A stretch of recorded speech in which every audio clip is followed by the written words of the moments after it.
Hi అండి, ఎలా ఉన్నారని అందరూ? చలికాలంలో చాలామంది కంప్లైంట్ ఇస్తారండి. డ్రెండ్రఫ్ మామూలు టైంలో కూడా ఉంటుంది, కానీ డ్రెండ్రఫ్ లేనోళ్ళు కూడా చలికాలంలో డ్రెండ్రఫ్ ఉంటుంది. ఎయిర్ ఫాల్స్ ఉంటాయి. ఎయిర్ ఫాల్ అంటే అది కామన్ అయిపోయిందండి. ఇప్పుడు పడితే అప్పుడు రాలుతుంది.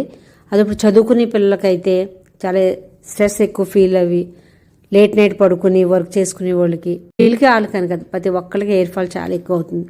అందులో చలికాలంలో ఎక్కువ హెయిర్ ఫాల్, ఇచ్చింగ్, ఇది డ్రెండ్రఫ్ ఎక్కువ ఉంటుంది. డ్రెండ్రఫ్ ఎక్కువ ఉండడం వల్ల ఇచ్చింగ్ వస్తుంది ఆటోమేటిక్గా. అదే ఎండాకాలం అయితే చెమట అది పట్టి ఇచ్చింగ్ వస్తుంది. ఈ అన్నిటికి ఒకటే మంచి సొల్యూషన్ నా దగ్గర ఉందండి. అది నేచురల్ హెయిర్ ఆయిల్. ఈ హెయిర్ ఆయిల్ వల్ల తలలో ఉన్న చుండ్రు తగ్గుతుంది, కుదుళ్ళు గట్టి పడతాయి, ఎయిర్ ఫాల్ అవ్వడం కూడా తగ్గుతుంది.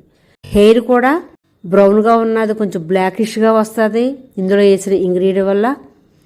ఇది ఒకసారి 2 సార్లు రాసి ఆపేసి మాకు తగ్గలేదంటే అవ్వదు. కొంచెం టైం పెట్టుకుని మీరు హెయిర్ ఉండాలి, హెయిర్ ఫాల్ అవ్వకుండా, ఇచ్చింగ్ రాకుండా, డ్రెండ్రఫ్ రాకుండా ఉండాలంటే కొంచెం మనం టైం పెట్టుకుని ఈ ప్రాసెస్ చేసుకోవాలి. పెద్ద టైం అంటే గంటలు అక్కర్లేదండి. ఒక్కసారి మీరు ఈ హెయిర్ ఆయిల్ తయారు చేసుకుని గాజు సీసాలు, శుభ్రమైన గాజు సీసాల్లో పెట్టుకుంటే అది చాలా రోజులు నిల్వ ఉంటుంది. పదండి ఎలా తయారు చేయాలో మీకు చెప్తాను. కావాల్సిన ఇంగ్రీడియంట్స్ అండి: ఆడించుకున్న కొబ్బరి నూనె, మన మస్టర్డ్ ఆయిల్, ఉసిరికాయ ముక్కలు, కరివేపాకు, గోరింతాకు, అల్లం ముక్క, కాఫీ పౌడర్, కలోంజి.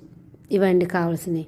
ఒక మందపాటి బౌల్లో నూనె మిక్సీ జార్లో తీసుకుని చక్కగా పేస్ట్ చేసేసుకోండి. మిక్సీ పెట్టి మీడియం సిమ్లో ఒక 10 నిమిషాలు మరగనివ్వండి.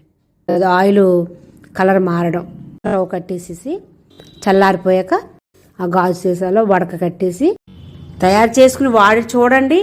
మళ్ళీ కలుస్తానండి ఒక మంచి వీడియోతో.